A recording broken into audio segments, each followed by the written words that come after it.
ఇది చిన్నపిల్లల్లో over cleanliness ఉండటం మూలంగా వాళ్ళకి ఇమ్యూనిటీ ట్రిగర్ అవ్వదు. ట్రిగరింగ్ ఫ్యాక్టర్స్ ఉండాలి. అంటే కొంచెం లైట్గా ఆప్టిమమ్గా క్లీనింగ్ ఉండొచ్చు, కానీ ఓవర్ క్లీన్లీనెస్ మంచిది కాదు.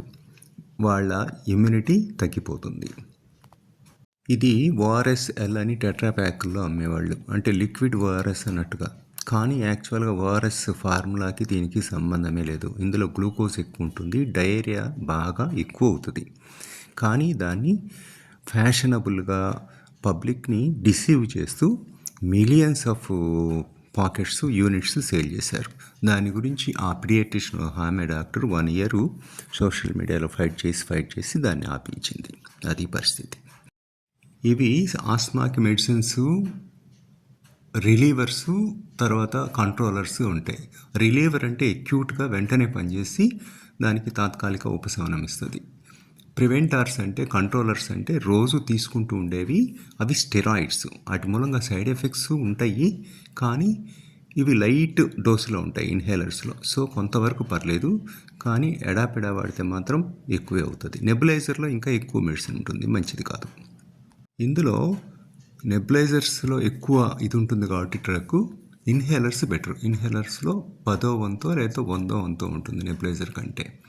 ఇది 3 years కంటే తక్కువ ఉంటే మౌత్ మాస్క్ కూడా పెడితే బెటరు. ఇన్హేలర్కి ఒక స్పేసర్ అని వస్తుంది, తర్వాత మౌత్ మాస్క్ కూడా బెటరు.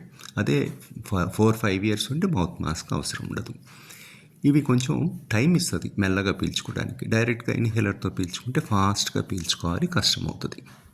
ఈ స్టెరాయిడ్స్, నెబులైజర్స్ లేదా సిరప్ అయితే ఇంకా ఎక్కువ డోస్ ఉంటుంది, ఓమ్నా కార్టిలు ఇలాంటివి.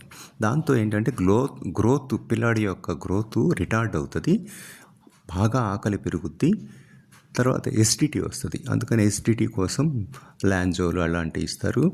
ఇమ్యూనిటీ బాగా డౌన్ అవుతుంది, అందుకని ఇన్ఫెక్షన్స్ వస్తాయని చెప్పి యాంటీబయాటిక్ కూడా ఇస్తారు. ఇవన్నీ ప్రాబ్లమ్స్ ఉంటాయి. ఏది కార్టికోస్టెరాయిడ్ ఎక్కువ డోస్తో, సిరప్ ఇచ్చేటప్పుడు ఎక్కువ డోసే ఉంటుంది, తప్పదు. అదే నెబులైజరు మోడరేట్, అదే ఇన్హేలరు చాలా మినిమల్ డోస్ ఉంటుంది. ఇవన్నీ చూసుకొని అవి చేయాలి. బాగా స్టెరాయిడ్స్ ఎక్కువ వాడే డాక్టర్ బాగా ఫేమస్ అవుతాడు, ఎందుకంటే పేషెంట్కి ఈ అవగాహన ఉండదు. సో వాడు వెంటనే తగ్గింది చాలా మంచి అయినా అనుకుంటాడు. కానీ ఈ ట్రీట్మెంటు ఇవన్నీ చాలా సింపుల్. ఈవెన్ ఆర్ఎంపీ కూడా ఈ ట్రీట్మెంట్లు ఇవ్వగలడు. ఓన్లీ ఆపరేషన్కి వచ్చినప్పుడే మనం మంచి డాక్టర్ని సెలెక్ట్ చేసుకోవడం అవసరం. మామూలుగా రొటీన్ కోల్డ్కి, కాఫ్కి, ఆయాసానికి వాటికి పెద్ద పెద్ద ఫేమస్ డాక్టర్స్ దగ్గరికి వెళ్ళకూడదు. వాళ్ళు టైం స్పేర్ చేయలేరు, వాళ్ళకి ఇన్కమ్ కూడా సరిపోదు. వాళ్ళకి సర్జరీస్ మీద హెవీ ఇన్కమ్ ఉంటుంది.